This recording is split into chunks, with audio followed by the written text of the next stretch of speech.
Donc, pour faire cette poudre de curry, on va avoir besoin de 5 grammes de coriandre en grains, torréfié. Donc ça veut dire quoi? On prend le coriandre en grains, on le met dans une poêle, on le fait chauffer, il va un petit peu brûler, il va dégager son odeur et on va le mettre dans le pilon. On va commencer, ce qui est très important, le côté dur et sec, et on ira plus sur le côté humidité. Alors, je gagne du temps parce que la plaque elle marche pas, hein, je vous dis ça comme ça. On baratine, on finira au feu de bois tout à l'heure, mais voilà. Hein, je raconte des histoires, on laisse du monde arriver, mais bon, la plaque ne marche pas, donc je ne sais pas si on va cuisiner. Et si même on ne cuisine pas, c'est pas grave, parce que quand vous allez savoir faire la pâte, vous savez faire la recette. Donc après, il y a juste un peu de lait de coco à mettre et poêler une langoustine. Voilà, ça marche, donc on peut y aller, on peut démarrer. Donc on a le pilon. Le pilon, c'est toujours pareil. Alors à la fois, comme je vous ai dit, on met des choses secs, mais on va l'humidifier. Hein, il ne faut pas qu'il soit sec. Vous allez le mouiller et l'essuyer. Donc, simplement, en tournant, on va... Alors, je ne sais pas, il y a la caméra qui est dessus? Oui, c'est juste pour ça. Oui. Elle est là. Et donc, vous ne voyez pas? Là, non, vous, est-ce que vous voyez? Parce que moi, c'est pareil. Je préfère m'arrêter 30 secondes pour que vous voyez les choses et pas que je fasse et que personne... c'est parfait. Avec la GoPro, on est sauvé. Donc, le pilon et on va mettre le coriandre en poudre. Alors ce qui sera intéressant, peut-être de temps en temps, il y en a un ou deux qui viennent, vous allez voir les parfums qui vont se dégager justement au fur et à mesure que l'on va piler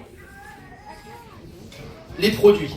Après, on a, j'ai juste pour les proportions, faire 2 grammes de cumin, pareil, torréfié, mis dans la poêle, un petit peu brûlé, on dégage les parfums et on ajoute à l'intérieur. Là, on a déjà une poudre de coriandre, on met le cumin et on fait la même chose. Donc, alors, à la fois, il faut être assez énergique, d'accord? Et je sais faire ça. Hein? Au quotidien, tu pilonnes le coriandre. Après, on va ajouter le massif, donc 2 grammes. Ça, c'est l'enveloppe de la noix de muscade. D'accord? Bon, ben ça, on trouve dans toutes les épiceries filles, de toute façon. Massif poudre, 2 grammes. Donc, pareil, on continue, on mélange.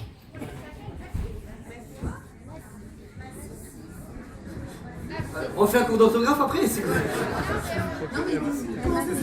M-A-C-I-S. Ouais, c'est une série télévisée. Hein. C'est facile. Donc vous voyez, regardez, là on a cette poudre, et si vous êtes là, puissant, c'est quand même très puissant.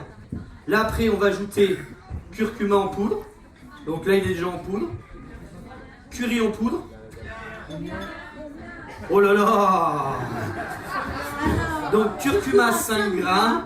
Curry en poudre 10 grammes. Et après la cannelle. 1 gramme. 1 gramme suffit. Voilà, donc on rajoute avec, et voilà, on a cette pâte qui est faite. Donc bien mélanger tous les éléments. Mais après je vais te faire le reste parce que c'est le plus dur. C'est le plus dur, c'est où on peut salir. Donc comme ça, moi je vais... Il veut garder sa blouse blanche. Exactement, parce que on peut se salir, comme j'ai pas mis de tablier, ça. Voilà. Donc, alors toujours pareil, hein, vous l'avez vu, on va essayer à travailler proprement. On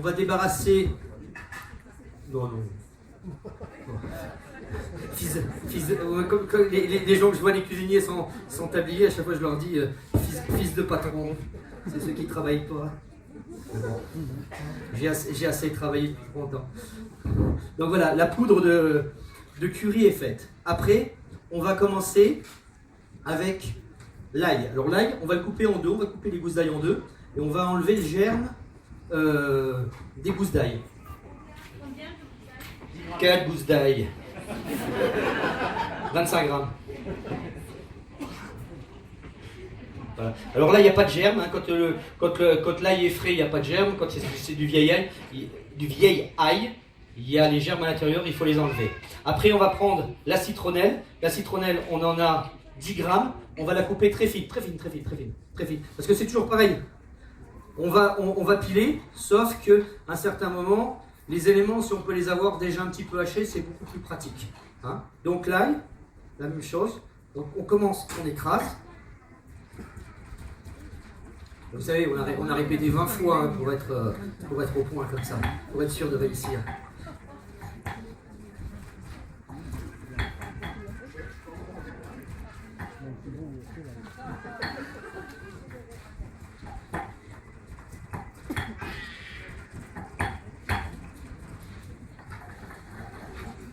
Voilà, vous voyez, hein, ça fait une pâte au fur et à mesure.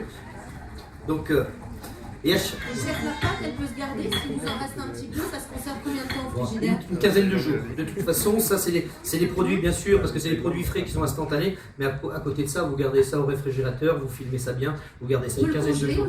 Non, parce que après, ces éléments comme l'oignon qui vont être humides, ça va donner un mauvais goût. Hein, l'ail et l'oignon qui va être passé au congélateur, ça donnera un mauvais goût. Donc non, ça se conserve une quinzaine de jours dessus. Donc voilà, vous voyez, au fur et à mesure.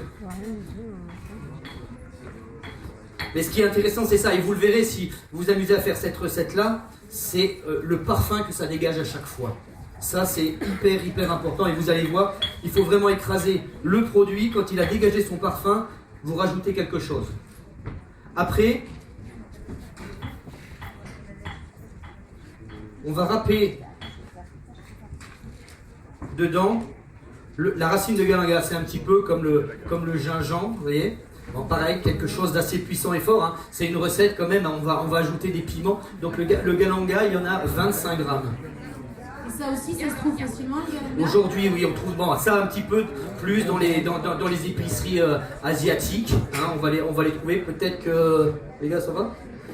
Excusez-moi. Et à tout hasard, si on ne trouve pas le galanga, est-ce que ça peut se remplacer par quelque chose? On peut mettre un petit peu de gingembre, mais on en mettra un peu moins. D'accord? 25 grammes de 25 galanga. grammes. Voilà, hein, c'est ça, quand on est à côté, c'est ça, vous ne le sentez pas, mais je vais vous inviter quand même à quelques-uns. Donne-moi l'oignon. Donc là, vous savez, il est un peu déjà pilé, donc je vais rajouter l'oignon rouge, donc l'oignon rouge, je ne sais pas le dire, 40 grammes, d'accord? Donc pareil, aidez-vous parfois, au lieu de prendre une planche et hacher l'oignon. Alors c'est rigolo parce qu'avant on disait toujours ouais, c'est à la maison qu'on fait comme ça, les cuisiniers ils émincent avec leur couteau. Moi je trouve que maintenant une râpe et puis mettre directement c'est parfois beaucoup plus pratique que d'émincer avec un couteau. Donc pareil. Ouais, alors l'oignon c'est pareil, l'oignon il est un peu plus doux, un peu plus sucré, ça va donner un petit peu de douceur à tout cela. Voilà, au fur et à mesure. Donc là bon j'en avais le double hein, parce qu'un oignon ça fait à peu près 80-100 grammes. Et puis c'est pratique pour pouvoir le râper. Pas se faire mal aux doigts surtout. Et aussi, c'est très important. Maintenant, on va prendre le poivron. Alors pareil, tu vas me le couper. Donc ça c'est des piments. Alors vous prenez soit des poivrons, soit des piments doux. Ceux-là c'est des piments doux. Et là on a des piments oiseaux. Donc ceux-là ils sont très forts. Hein, très forts. Donc simplement on le coupe en deux, on enlève la peau. On a des lanières comme ça.